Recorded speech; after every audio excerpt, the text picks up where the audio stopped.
बिस्मिल्लाहिर्रहमानिर्रहीम। अस्सलाम वालेकुम। एनालिटिकल केमिस्ट्री 2 में अब तक हमने क्या कर लिया है, हमने पोटेंशियोमेट्री की जो बेसिस थी that is kinds of electrode. Kinds of electrode के अंदर 3 हमारे रेफरेंस इलेक्ट्रोड थे, जिसके अंदर एक स्टैंडर्ड हाइड्रोजन इलेक्ट्रोड, एक सिल्वर सिल्वर क्लोराइड, एक सैचुरेटेड कैलोमल इलेक्ट्रोड। ठीक है। इसके बाद इंडिकेटर इलेक्ट्रोड। इंडिकेटर इलेक्ट्रोड हमारे पास मेटल इंडिकेटर इलेक्ट्रोड और ion selective electrode, membrane selective electrode. ठीक है। तो मेटल इंडिकेटर इलेक्ट्रोड हमारे 4 थे, जिसमें electrode of first kind, second kind, third kind और रिडॉक्स इलेक्ट्रोड। ठीक है। Electrode of first kind metal ions के लिए, electrode of second kind A9 के लिए, इलेक्ट्रोड ऑफ थर्ड काइंड फिर कैटाइन के लिए लेकिन अदर देन इलेक्ट्रोड मटेरियल। और इलेक्ट्रोड रिडॉक्स इलेक्ट्रोड जो है वो डिपेंड कर रहा था रिडॉक्स कपल पे। जब तक रिडॉक्स कपल नहीं होगा हमारा रिडॉक्स इलेक्ट्रोड वर्क नहीं करेगा। ठीक है। अब वापस आ जाते हैं हम थोड़ा सा अपनी पोटेंशियोमेट्री की या कुछ बेसिक्स टर्मिनोलॉजीज की, कि ये सारी चीजें जो हमने इलेक्ट्रोड पे की हैं और जो नर्स इक्वेशन हम इलेक्ट्रोड के लिए, हर एक इलेक्ट्रोड के लिए एक अलग से आपके पास इक्वेशन थी, नर्स इक्वेशन थी जो कि इलेक्ट्रोड का पोटेंशियल बता रही थी। तो उस नर्स इक्वेशन की डेरिवेशन, उस नर्स इक्वेशन को आप किस तरीके से लिख सकते हैं और आपको किस तरीके से आइडेंटिफाई करना है कि आपका इलेक्ट्रोड कौन सा है, इलेक्ट्रोड ऑफ फर्स्ट काइंड है, सेकंड काइंड है या थर्ड काइंड है, या फिर वो हमारा रिडॉक्स इलेक्ट्रोड है। तो अगर ये चारों में से कोई भी इलेक्ट्रोड है तो उसकी नर्स इक्वेशन अगर आपको लिखनी है तो किस तरीके से लिखेंगे, किन चीजों के ऊपर नर्स इक्वेशन जो है वो बेस कर रही होती है। Starting with that Nernst equation, सबसे पहले नर्स इक्वेशन की डेरिवेशन एंड फिर नर्स इक्वेशन की एप्लीकेशन। तो और ऑब्जेक्टिव ज़्यादा क्लियर कि हमने इलेक्ट्रोकेमिकल प्रोसेस और जो इक्वेशन है नर्स इक्वेशन जो हम हर दफ़ा इस्तेमाल कर रहे होंगे वो उसकी जो ओरिजिन है, कहाँ से वो जनरेट हुई, कहाँ से आई हमारे पास नर्स इक्वेशन, हम क्यों उसको बार बार इस्तेमाल कर रहे होते हैं, वो प्रोसेस हमें डिस्कस करना है। And after the lecture you will be able to write Nernst equation for any half cell reaction. ठीक है। अच्छा, बेसिक कॉन्सेप्ट जो इलेक्ट्रोकेमिस्ट्री के हमारे पास आते हैं, पहली चीज करंट। करंट को अगर आपको डिफाइन करना हो कि कैसे करंट को डिफाइन करेंगे, क्या इलेक्ट्रोकेमिस्ट्री डील्स कर इलेक्ट्रोकेमिस्ट्री की डेफिनेशन मैं आपको पहले बता चुकी हूँ, लिखी हुई कहीं नजर नहीं आई होगी आपको, लेकिन मैं पहले बता चुकी हूँ कि इलेक्ट्रोकेमिस्ट्री क्या है। The branch of chemistry that deals with the interconversion of the electricity and electricity या electrical energy to the chemical energy. ठीक है। Electricity, electrical energy basically depend कर रही होती है इलेक्ट्रिसिटी के ऊपर। तो और इलेक्ट्रिसिटी को हम करंट की टर्म्स के अंदर मेजर कर रहे होते हैं। एंड बेसिकली इलेक्ट्रिसिटी है क्या या करंट है क्या, कि ये सिंपल फ्लो ऑफ इलेक्ट्रॉन्स हैं। And electrons basically charge particle हैं, तो इलेक्ट्रॉन्स चार्ज का फ्लो जो है वो हमारे पास बेसिकली क्या कहलाता है, करंट कहलाता है। दैट इज कितना चार्ज हमारे सिस्टम में से पर यूनिट टाइम पर सेकंड कितना ट्रांसफर हुआ, वो हमारे पास करंट है। करंट की यूनिट होती है एम्पियर। जब भी हम कभी इलेक्ट्रोकेमिकल प्रोसेसेस को स्टडी कर रहे हैं, डिफरेंट फार्मूलाज को यूज कर रहे हैं, तो इस बात का हमें ख्याल रखना है कि करंट की यूनिट जो है वो एम्पियर में आएगी।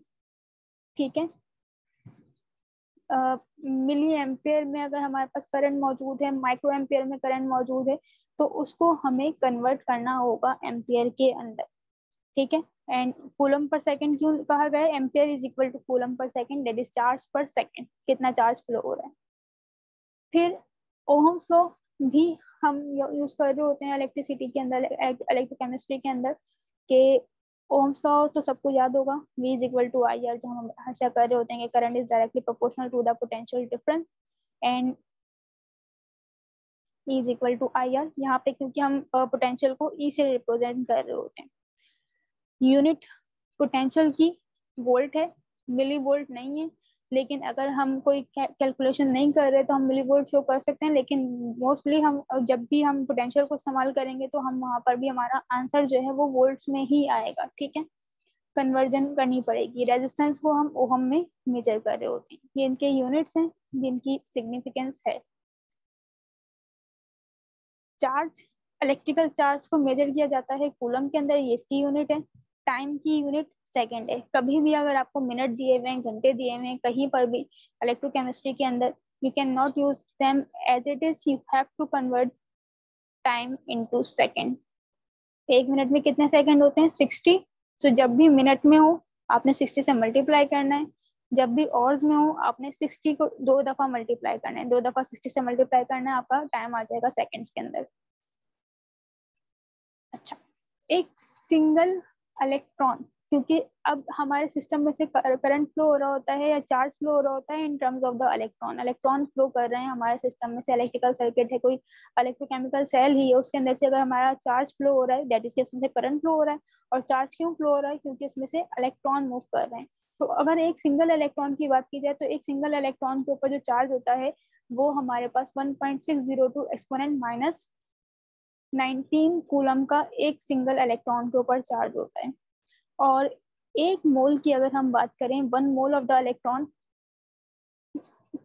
कितने होते हैं, किसी भी चीज का अगर हम मोल नहीं, हमें पता है एवोगाड्रो लॉ के रिस्पेक्ट से कि अगर 1 मोल इलेक्ट्रॉन की बात करेंगे तो 1 मोल इलेक्ट्रॉन के अंदर 6.022 एक्सपोनेंट 23 इलेक्ट्रॉन्स प्रेजेंट होंगे। 1 मोल सोडियम लेंगे तो 1 मोल सोडियम के अंदर 6.022 एक्सपोनेंट 23 सोडियम एटम मौजूद होंगे। ठीक है, तो अगर 1 मोल इलेक्ट्रॉन हमें पता है एक इलेक्ट्रॉन के ऊपर क्या चार्ज है। तो अगर 1 मोल इलेक्ट्रॉन ट्रांसफर हो जाए, 1 मोल इलेक्ट्रॉन अगर फ्लो हो जाए किसी भी सिस्टम के अंदर से, किसी वायर में से, तो हम कैसे मालूम करेंगे कि कितना चार्ज फ्लो हुआ है। we just need to multiply these two things, that is 1.602, एक इलेक्ट्रॉन के ऊपर 1.602 चार्ज है तो 6.002 एक्सपोनेंट 23 एटम्स इलेक्ट्रॉन्स के ऊपर कितना चार्ज होगा। we need to multiply these two things and we will have 96,495 coulomb पर मोल, जिसको राउंड ऑफ कर लें तो हमारे पास आता है 96,500 कूलम पर मोल। और ये हमारे पास क्या है, बेसिकली फैराडे कांस्टेंट है। ठीक है, ये क्या कर रहा है, एक्चुअल में वही छोटी छोटी केमिस्ट्री जो हमने पहले पढ़ी हुई है उसी को अब हमने कंबाइन करके फैराडे कांस्टेंट इस्तेमाल कर लिया कि अगर हमें अब मोल्स ऑफ इलेक्ट्रॉन को सिंपली चार्ज में चार्ज में ट्रांसफर करना है, we just need to use this formula. हमने क्या किया, मोल्स ऑफ इलेक्ट्रॉन को फैराडे कांस्टेंट से मल्टीप्लाई कर दिया, हमारे पास टोटल चार्ज आ गया। लाइक अगर मैंने कहा आपको कि एक इलेक्ट्रोकेमिकल सेल में से 2 मोल्स ऑफ इलेक्ट्रॉन जो है वो ट्रांसफर हुए हैं, तो कितना चार्ज ट्रांसफर हुआ, you need to multiply 2 into 96,500 and you will have the answer in the coulomb, charge आपके पास आ जाएगा। ठीक है, अब इसी रिस्पेक्ट से हम डिफरेंट मोल्स ऑफ इलेक्ट्रॉन भी मालूम कर सकते हैं। हमने चार्ज मेजर कर लिया कि टोटल चार्ज कितना ट्रांसफर हुआ है किसी सिस्टम में से, तो उससे हम क्या कर सकते हैं, मोल्स ऑफ इलेक्ट्रॉन मालूम कर सकते हैं।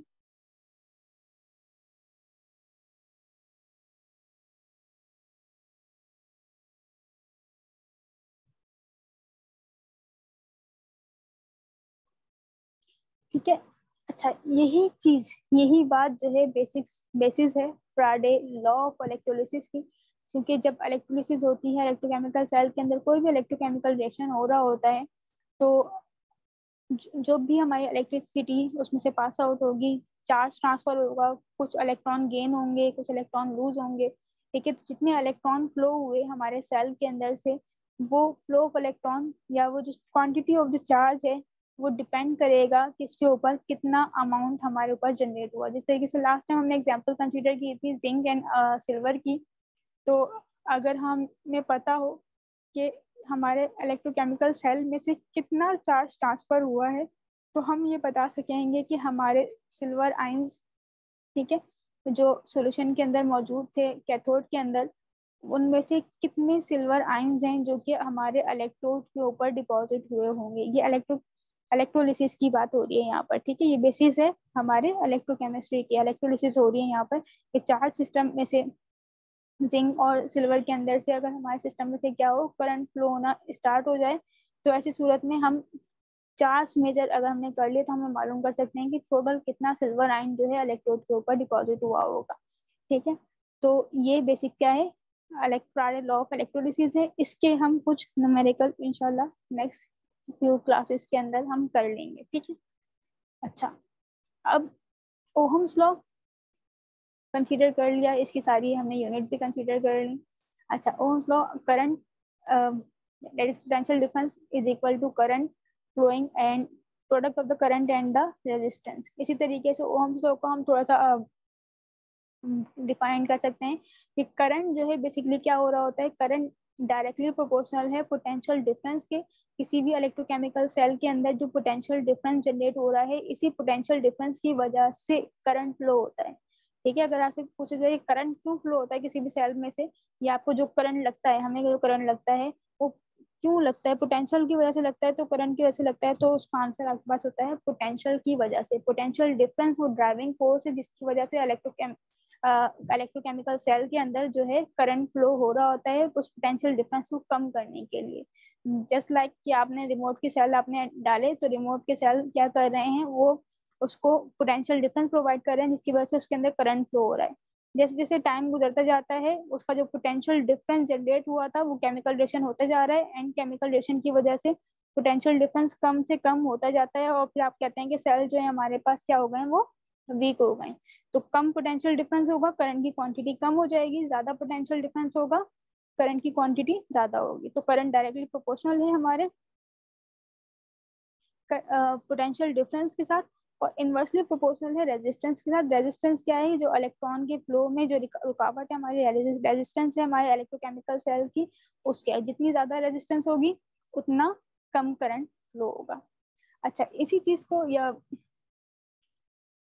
कोई भी अगर हमारे पास रिएक्शन हो रहा है, हम इसको इन वर्क इसको इन टर्म्स ऑफ वर्क भी रिप्रेजेंट कर सकते हैं कि हमारे इलेक्ट्रोकेमिकल सेल में बेसिकली क्या हो रहा है, due to chemical change electricity generate हो रही है, या इलेक्ट्रिसिटी की वजह से केमिकल चेंज हो रहा है, तो ये हमारा बेसिकली क्या है, ये वर्क डन हो सकता है।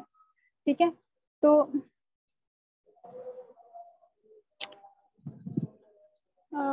वी विल कंटिन्यू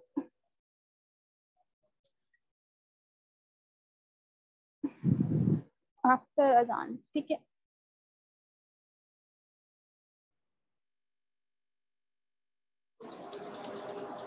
ठीक है। अच्छा, करंट, पोटेंशियल और रेजिस्टेंस के अलावा एक और टर्मिनोलॉजी जो इस्तेमाल की जाती है दैट इज द पावर।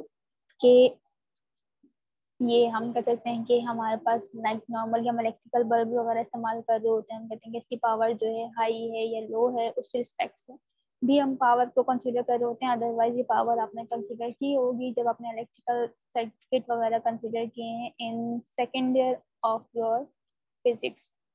ठीक है, तो बहुत डीप में या बहुत इन डिटेल नहीं जा रहे, तो पावर बेसिकली क्या है कि वर्क डन, हमारे पास पावर को हम डिफाइन करना चाहें तो पावर क्या है, work done per unit time.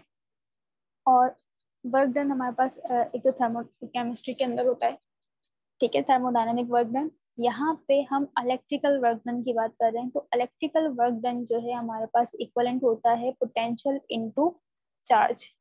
ठीक है, पोटेंशियल डिफरेंस इनटू चार्ज जो है हमारा क्या है, इलेक्ट्रिकली वर्क डन है। और पावर को हम डिफाइन कर सकते हैं इन terms of the work done per unit time, ये हमारी क्या है, पावर है।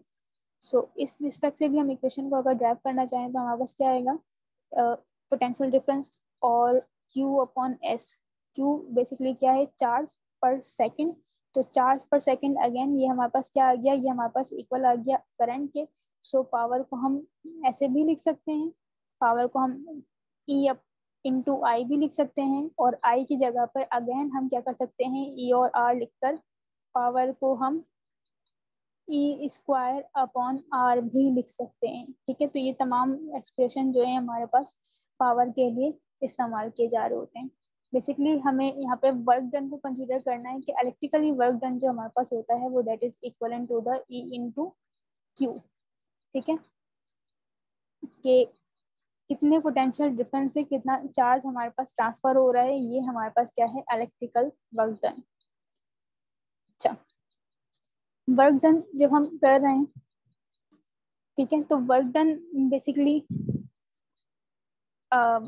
अगर हम थर्मोडायनामिक्स के टर्म के अंदर बात करें तो वर्क डन दो तरीके का हो सकता है कि अगर हमारे सिस्टम ने हमारी सराउंडिंग के ऊपर वर्क किया या हमारी सराउंडिंग ने हमारे सिस्टम के ऊपर वर्क किया। ठीक है, तो अगर सिस्टम वर्क कर रहा होता है और सराउंडिंग पे इफेक्ट कर रहा है, that is work done on surrounding है, तो उस वर्क डन को हमेशा क्या कर रहे होते हैं, हम उसको नेगेटिव वर्क डन कंसिडर कर रहे होते हैं। अगर सराउंडिंग से सिस्टम के ऊपर वर्क डन हो रहा है तो वो क्या कंसिडर किया जाता है, पॉजिटिव वर्क डन कंसिडर किया जाता है। ये आपने थर्मोडायनेमिक्स के अंदर कंसीडर किया हुआ कि एक सिस्टम जो कि अंडर ऑब्जर्वेशन है, जिसके अंदर हम काम कर रहे हैं, एंड वर्क का होना, दैट इज कि अगर ये piston from here to here move हुआ है, ठीक है, तो ये वर्क डन, क्योंकि ये सिस्टम ने सराउंडिंग पे वर्क किया, ये हमारा क्या होगा, work done on surrounding negative है, and work done on system जो है वो पॉजिटिव होता है, ठीक है। तो गिव्स फ्री एनर्जी बेसिकली हमें बता रही होती है कि गिव्स फ्री एनर्जी अगर हमारे पास नेगेटिव है, दैट इज हमारा सिस्टम जो है वो स्पॉन्टेनियस है, दैट इज वो रिएक्शन या वो काम का होना आसान है, वो सिंपल है, या हम कह सकते हैं इजी है। लाइक अगर हम किसी वाटरफॉल की बात करें, तो वाटरफॉल जो होते हैं उसके अंदर हमारे पास क्या हो रहा है, वर्क डन सराउंडिंग के ऊपर हो रहा है, और उसकी जो गिव्स फ्री एनर्जी है वो हमारे पास क्या है, वो हमारे पास नेगेटिव है, क्योंकि वो स्पॉन्टेनियसली हो रहा होता है, उसके लिए आपको कोई मेहनत करने की जरूरत नहीं है। तो जितने भी रिएक्शन, जितने भी प्रोसेसेस हमारे वर्ल्ड के अंदर, हमारे कायनात के अंदर हो रहे हैं, केमिकल रिएक्शन जो हो रहे हैं, उनके अंदर अगर वो स्पॉन्टेनियस रिएक्शन है, वो फेवरेबल है, उसकी जो गिव्स फ्री एनर्जी होती है वो हमारे पास नेगेटिव होती है, और जो अनफेवरेबल होते हैं उसकी गिव्स फ्री एनर्जी हमारे पास क्या होती है, पॉजिटिव होती है। सो गिव्स फ्री एनर्जी हमारी क्या है यहाँ पर, गिव्स फ्री एनर्जी को वर्क डाउन ऑन सराउंडिंग से हम रिप्रेजेंट कर सकते हैं, that is equivalent to the minus, that is equivalent to the work done, and work done हमारे पास क्या है, E into Q, minus E into Q, ठीक है। एंड अभी जो एक्सप्रेशन में हमने देखा, क्यू बेसिकली इक्वलेंट है किसके, एन एफ के। सो क्यू की जगह पर हम क्या कर दें, एन एफ रिप्रेजेंट कर दें, और ई ऐसे ही छोड़ दें, तो हमारे पास क्या आ गया, gives free energy, gives free energy is equal to minus n F E, ठीक है। तो हमारी फ्री एनर्जी का रिलेशन आ गया हमारे इलेक्ट्रिकल पोटेंशियल डिफरेंस से। तो इसके अंदर एन क्या है, इसके अंदर एन जो है मोल्स ऑफ इलेक्ट्रॉन है, एफ क्या है हमारे पास, एफ फ्राडे कांस्टेंट है, और ई क्या है, पोटेंशियल डिफरेंस है, ठीक है।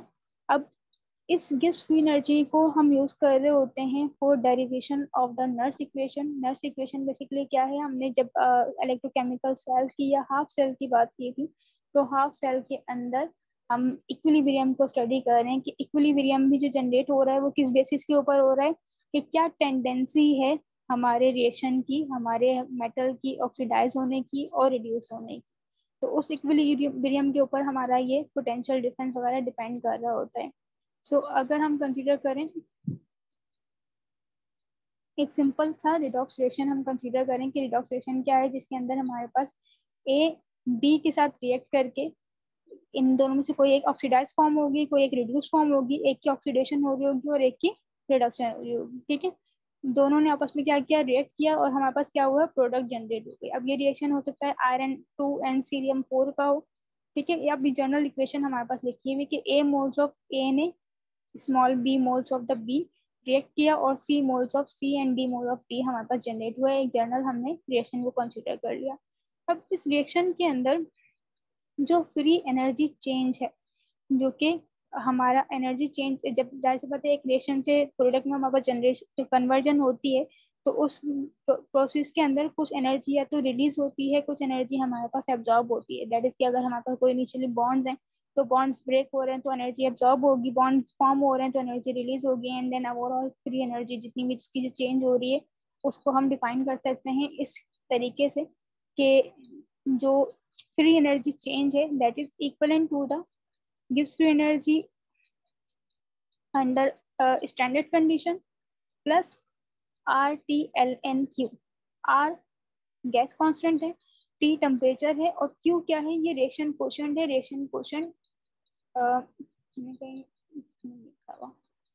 रिएक्शन कोशेंट बेसिकली क्या होता है, आप लोगों ने ये याद किया होगा, that is product our reactant का जो रेशो होता है, ये हमारा क्या कहलाता है, रिएक्शन कोशेंट कहलाता है, ठीक है।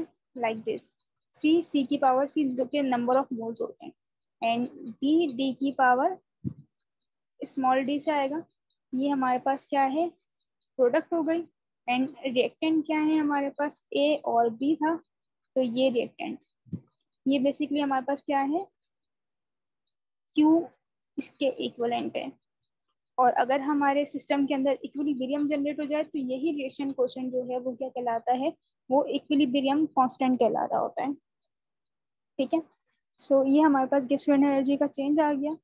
अब गिब्स फ्री एनर्जी का एक्सप्रेशन अभी हमने वर्क डन से कंसीडर करते हुए कि वर्क डन अगर ऑन सराउंडिंग हो रहा है तो हमारे पास वो नेगेटिव है, और वर्क डन जो है वो इलेक्ट्रोकेमिकल वर्क डन जो है हमारे पास E/Q होता है, जो इक्वेशन ड्राइव की थी। तो गिब्स फ्री एनर्जी हमारे पास क्या है, change in free energy basically represent की जा सकती है -NFE से।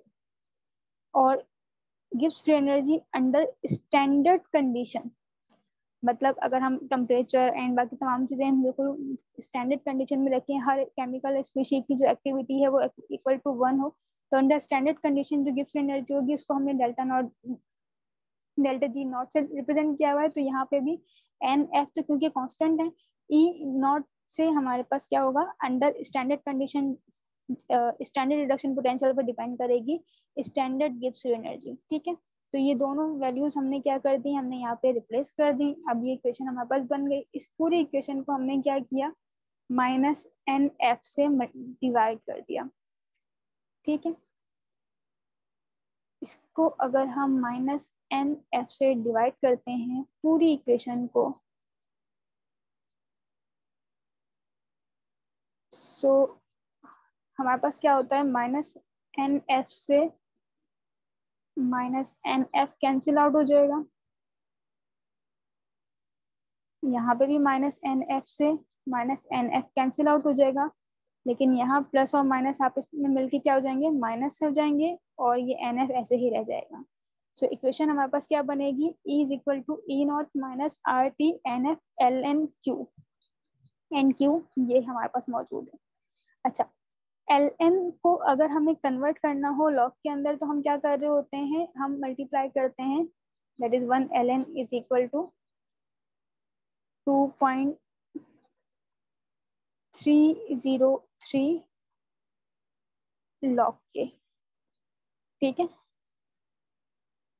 और अगर हम स्टैंडर्ड कंडीशन की बात करें, टेम्परेचर 25 डिग्री सेंटीग्रेड की बात करें, तो 25 डिग्री को अगर हम केल्विन में कन्वर्ट कर लें, R जो हमारा गैस कांस्टेंट है वो हम रख दें, फ्राइडे कांस्टेंट 96,500 अगर रख दें, और 2.303 को मल्टीप्लाई करें, तो हमारे पास ये सारे के सारे कंबाइन करने के बाद इक्वेशन जो बनती है, सारे कांस्टेंट RTF और 2.303 RTF को अगर हम सॉल्व आउट करें तो हमारे पास आंसर आता है 0.0592 डिवीजन में n डिपेंड कर रहा है कि कितने मोल्स कितने इलेक्ट्रॉन ट्रांसफर हो रहे हैं एक पर्टिकुलर रिएक्शन के अंदर, n log of q। ये हमारी क्या है, बेसिकली नर्स इक्वेशन है एक पूरे रिडॉक्स रिएक्शन की। हम नर्स इक्वेशन को हाफ रिएक्शन के लिए भी लिख सकते हैं, दैट इज सिर्फ रिडक्शन प्रोसेस के लिए या सिर्फ ऑक्सीडेशन प्रोसेस के लिए भी हम नर्स इक्वेशन लिख सकते हैं। तो ऐसी कंडीशन में अगर सिर्फ रिडक्शन प्रोसेस है हमारे पास, जब भी ये बात तो हम कंसीडर कर चुके हैं कि हम हमेशा हर हाफ रिएक्शन को in terms of the reduction लिख रहे होते हैं, साथ में उसका E0 वैल्यू भी हमारे पास हमेशा मौजूद होता है जो इलेक्ट्रोकेमिकल सीरीज के अंदर आता है। ठीक है, तो अगर कोई भी प्रोसेस है मैं कंसीडर कर लूँ, लाइक हम हमेशा आयरन की ही एग्जाम्पल लेते हैं, हम आयरन को ही कंसीडर कर लेते हैं कि आयरन 3 क्या कर रहा होता है, एक इलेक्ट्रॉन गेन करने के बाद, ठीक है, एक इलेक्ट्रॉन गेन करने के बाद किसमें कन्वर्ट होता है, आयरन 2 के अंदर। इस प्रोसेस को अगर हमने रिप्रेजेंट करना है इन terms of the Nernst equation, तो हमारे पास पोटेंशियल क्या होगा, potential is equal to E0 जो इस हाफ रिएक्शन की होती है, दैट इज 0.771 माइनस RTNF।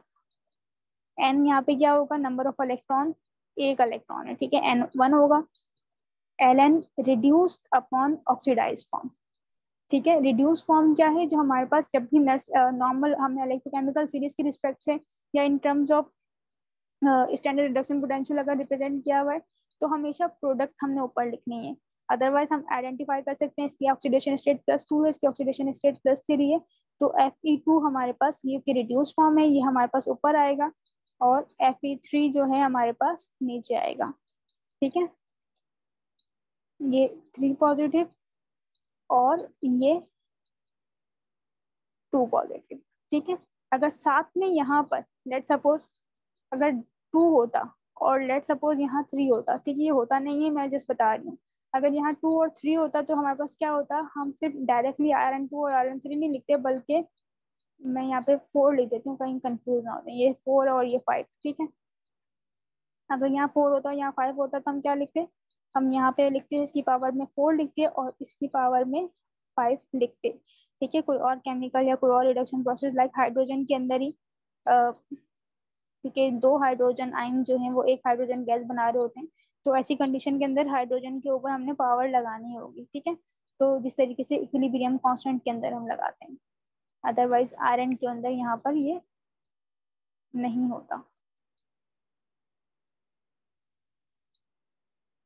ठीक। रिड्यूस अपॉन ऑक्सीडाइज फॉर्म, बाकी ये सारे कांस्टेंट हैं, जिसके अंदर हमारे पास गैस कांस्टेंट है। गैस कांस्टेंट की वैल्यू हमारे पास 8.314 जूल पर केल्विन पर मोल है। टेम्परेचर जब भी हम लिखेंगे यहाँ पर इसके अंदर क्या करेंगे, इसके अंदर टेम्परेचर हमेशा केल्विन में आएगा, दैट इज 273 प्लस कर देंगे जो भी टेम्परेचर है 25 26 व्हाटएवर, और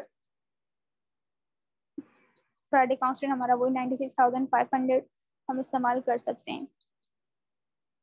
अब application of the Nernst equation, Nernst equation को इस्तेमाल करते हुए हम क्या कर सकते हैं,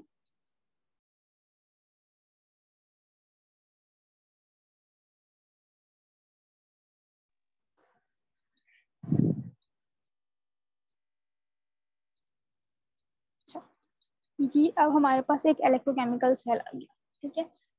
सेल, इलेक्ट्रोकेमिकल सेल की अगर हमारे पास डायग्राम बनेंगे है तो बहुत अच्छी बात है, हमें पता चल जाएगा कि हमारे पास कौन सा हाफ सेल मौजूद है, कौन कौन से एनोड कौन है और कैथोड कौन है, या हम उसकी जो हाफ सेल है उसकी कंपोजिशन क्या है। एक तो इमेजेस हमारे पास सम टाइम मौजूद होती हैं, सम टाइम अगर हमारे पास इमेज मौजूद ना हो तो भी इस इलेक्ट्रोकेमिकल सेल को in terms of the cell notation represent किया जा सकता है। सेल नोटेशन से हम इलेक्ट्रोकेमिकल सेल अज्यूम कर सकते हैं या जनरेट कर सकते हैं। इलेक्ट्रोकेमिकल सेल की डायग्राम है, डायग्राम से सेल नोटेशन बना सकते हैं, सेल नोटेशन से डायग्राम बना सकते हैं। अच्छा, जब भी हम पोटेंशियोमेट्री की बात करेंगे तो पोटेंशियोमेट्री में एक चीज का हम ख्याल रखते हैं कि जो फॉर्मेशन है दैट इज जो लेफ्ट साइड के ऊपर होता है, हमारे पास लेफ्ट साइड के ऊपर मोस्टली हम एनोड रिप्रेजेंट कर रहे होते हैं। अनटिल अनलेस आपको इलेक्ट्रोड पहचानने के लिए दिए गए हों कि अच्छा बताएं कि एनोड कौन सा है कैथोड कौन सा है, उसमें आगे पीछे हो सकते हैं। अदरवाइज अगर आपको इलेक्ट्रोड पहचानने के लिए नहीं कहा हुआ तो इसका मतलब है कि नॉर्मली जो जनरेट किया जाता है या सेल नोटेशन बनाई जाती है, एनोड हमारा लेफ्ट साइड के ऊपर और कैथोड हमारा राइट साइड के ऊपर होता है, ठीक है। लेकिन अगर इस तरह की क्वेश्चन है जिसमें आइडेंटिफाई करना है तो उसमें आगे पीछे हो सकते हैं, ठीक है, मोस्टली। अदरवाइज सिंपल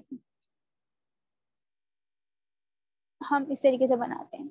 अच्छा, अब इससे अगर हमें सेल म्यूटेशन में मालूम करनी है, सेल म्यूटेशन, या हम देखें कि हमारे पास कौन कौन से सेल हैं, ठीक है। अब ये एक हाफ सेल है हमारे पास, एनोड है, ठीक है, या कैथोड है। हम ऐसे भी बता सकते हैं, एक और तरीका है बताने का, दैट इज की स्टैंडर्ड रिडक्शन पोटेंशियल।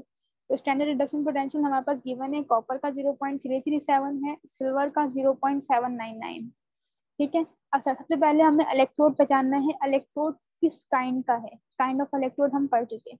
यहाँ पे क्या है, ये कॉपर इलेक्ट्रोड है, और कॉपर इलेक्ट्रोड किस सोल्यूशन के अंदर मौजूद है, कॉपर सल्फेट के सोल्यूशन में मौजूद है। एंड यू नो दैट यहाँ पे साथ में कॉपर की कंसंट्रेशन भी लिखी हुई है, एंड कॉपर सल्फेट जो है हमारा वाटर सॉल्युबल सॉल्ट है, दैट इज ये वाटर में सॉल्युबल हो जाता है, डिजोल्व हो जाता है। कॉपर सल्फेट के साथ और कुछ मौजूद नहीं है, ठीक है। दैट इज कि ये क्या है, कॉपर अपने ही कैटायनिक सॉल्यूशन के अंदर मौजूद है, electrode of which kind, anyone?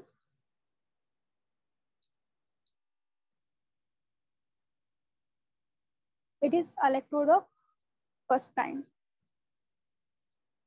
Likewise silver electrode, silver nitrate है, सिल्वर नाइट्रेट भी वाटर सॉल्युबल है, ठीक है, सिल्वर का सिर्फ नाइट्रेट ही सॉल्युबल होता है। सिल्वर नाइट्रेट के सॉल्यूशन में मौजूद है, ये भी इलेक्ट्रोड ऑफ फर्स्ट काइंड है। सबसे पहले इलेक्ट्रोड ऑफ काइंड पहचान लिया हमने। फिर पोटेंशियल के रिस्पेक्ट से हमें पता चल गया जिसका मोर पॉजिटिव पोटेंशियल है ये कैथोड है, जिसका लेस पॉजिटिव है या नेगेटिव है वो हमारा क्या है, वो हमारा एनोड होगा। तो ये कॉपर जो है वो हमारा एनोड हो गया और सिल्वर जो है वो हमारे पास कैथोड हो गया। अब अगर हमें इसकी इक्वेशन लिखनी है, ठीक है, इक्वेशन नर्स इक्वेशन हमें पता है, नर्स इक्वेशन के लिए हमें हमेशा क्या करना पड़ता है, ई से स्टार्ट करेंगे, ठीक है। हाफ सेल की इक्वेशन अलग लिखी जाती है, हाफ सेल की इक्वेशन अलग, जिस तरीके से अभी हमने ये बात की, ये है नर्स इक्वेशन ना, E is equal to E naught minus 0.05916 n log of reduce our oxidize, ठीक है। हमेशा हम इस इक्वेशन की टर्म में ही हमें क्या करना है, रिप्रेजेंट करना है। हमारा एनोड एंड कैथोड हमने पहचान लिए, और अगर ये यहाँ पर वोल्ट मीटर ना हो, वोल्ट मीटर के साथ यहाँ पे लिखा हुआ भी है very very high resistance, that is के यहाँ पे इलेक्ट्रोकेमिस्ट्री के अंदर यहाँ पे कन्वर्जन नहीं हो सकती, दैट इज सिस्टम में से करंट फ्लो नहीं हो सकता। अगर ये वोल्ट मीटर ना हो तो हमारे सिस्टम में से करंट फ्लो होगा, और क्या होगा उसके अंदर, कि कॉपर जो है ये वाला एनोड ये इलेक्ट्रॉन लूज करेगा, कॉपर आयन में कन्वर्ट हो रहा होगा, और जो सिल्वर है वो सिल्वर इलेक्ट्रॉन गेन करने के बाद सिल्वर में कन्वर्ट हो रहा होगा, ठीक है। सो सिल्वर कॉपर के साथ रिएक्ट करके क्या हो रहा है, दो सिल्वर आयन, दो सिल्वर मेटल और एक कॉपर आयन हमारे पास जो है वो जनरेट हो रहा है। ये ओवरऑल रिएक्शन हो गया। अब हमने जब भी स्टार्ट करना है लेफ्ट हैंड से स्टार्ट करना है, अगर सेल नोटेशन लिखनी है। सेल नोटेशन के लिए आपने क्या किया, स्टार्ट किया सबसे पहले इलेक्ट्रोड जो कि एनोड है, एनोड कौन है, कॉपर। सबसे पहले आप लिखेंगे कॉपर, कॉपर के साथ इंटरफेस है सॉलिड से लिक्विड, लिक्विड में क्या मौजूद है, copper sulphate, and copper sulphate में कंसंट्रेशन गिवन है 0.02 मोलर, ये ब्रैकेट के अंदर लिख दी जाएगी। फिर इसके बाद यहाँ से आए सॉल्ट ब्रिज, सॉल्ट ब्रिज को हम रिप्रेजेंट कर रहे होते हैं बाय टू लाइंस, दो पैरेलल लाइन से हम सॉल्ट ब्रिज को रिप्रेजेंट कर रहे होते हैं। जब कोई भी इंटरफेस आएगा सॉलिड से लिक्विड, लिक्विड से गैस या सॉलिड से गैस, तो हम वहां पे क्या कर रहे होते हैं, एक सिंगल लाइन से डिनोट कर रहे होते हैं। लाइक कॉपर इलेक्ट्रोड, हमने कॉपर इलेक्ट्रोड के लिए कॉपर लिखा, कॉपर प्योर मेटल है, ठीक है, डायरेक्ट कॉपर लिखा, कोई साइन नहीं, कोई चार्ज नहीं, कुछ नहीं। साथ में इंटरफेस, इंटरफेस के बाद हमारे पास कॉपर आयन आया है जिसके ऊपर चार्ज है, क्या है 2+ चार्ज मौजूद है। हम चाहें तो कॉपर आयन लिख सकते हैं, हम चाहें तो कॉपर सल्फेट का सोल्यूशन लिख सकते हैं, साथ में ब्रैकेट के अंदर कंसंट्रेशन लिखी जाएगी 0.02 मोलर। इसके बाद अब सॉल्ट ब्रिज आ गया, तो सॉल्ट ब्रिज के लिए एक लाइन नहीं दो लाइन, यहाँ पे क्योंकि दो इंटरफेस होती है, एक यहाँ पर एक यहाँ पर, दो लाइन सॉल्ट ब्रिज के लिए। फिर सॉल्यूशन सिल्वर आयन का सॉल्यूशन है, फिर हमारे पास फेस बाउंड्री आएगी सिंगल लाइन, और फिर electrode like this. Copper, copper sulphate का सॉल्यूशन 0.02 मोलर का, ये क्या है, ये फेस बाउंड्री है, और ये क्या है सॉल्ट ब्रिज, सॉल्ट ब्रिज को डबल लाइन से और फेस बाउंड्री को सिंगल लाइन से हम डिनोट करते हैं। फिर क्या हुआ, सॉल्यूशन आया, आखिर में इलेक्ट्रोड। ये चीज अक्सर मैंने देखी सैल्यूटेशन में गलती कर रहे होते हैं, आखिर में जो मेटल होती है उसके ऊपर चार्ज लगा देते हैं, जिंक है तो जिंक के ऊपर 2 पॉजिटिव लगा दिया, सिल्वर है तो सिल्वर के ऊपर पॉजिटिव चार्ज लगा दिया। प्योर मेटल कभी भी चार्ज नहीं होती, प्योर मेटल हमारे पास मेटेलिक स्टेट में होगी, एटॉमिक स्टेट के अंदर होगी, और एटॉमिक स्टेट के अंदर कोई चार्ज नहीं होता। हाँ, यहाँ पर अगर जरूरी नहीं है कि सिल्वर नाइट्रेट लिखें, हम यहाँ पर हम लिख सकते हैं सिल्वर, हम यहाँ पे जरूरी नहीं है कॉपर सल्फेट लिखें, हम यहाँ पर कॉपर 2 लिख सकते हैं। अगर हमें मौजूद, हमें नहीं पता कि कॉपर सल्फेट है या कॉपर कोई और सा है, सिर्फ कॉपर हमें गिवन है तो हम कॉपर लिख आयन के साथ कंसंट्रेशन लिख देंगे। अगर सिर्फ सिल्वर गिवन है तो सिल्वर आयन के साथ हम कंसंट्रेशन लिखेंगे। लेकिन ये जो टू एक्सट्रीम्स हैं, जो कैथोड है और जो एनोड है, इनके ऊपर कभी भी चार्ज नहीं आएगा जब भी आपको सेल नोटेशन लिखने के लिए दी जाए। और अगर आपके पास सेल नोटेशन है तो आपको पता होना चाहिए ये हमारा एनोड हाफ सेल है, ये हमारा कैथोड हाफ सेल है, ठीक है।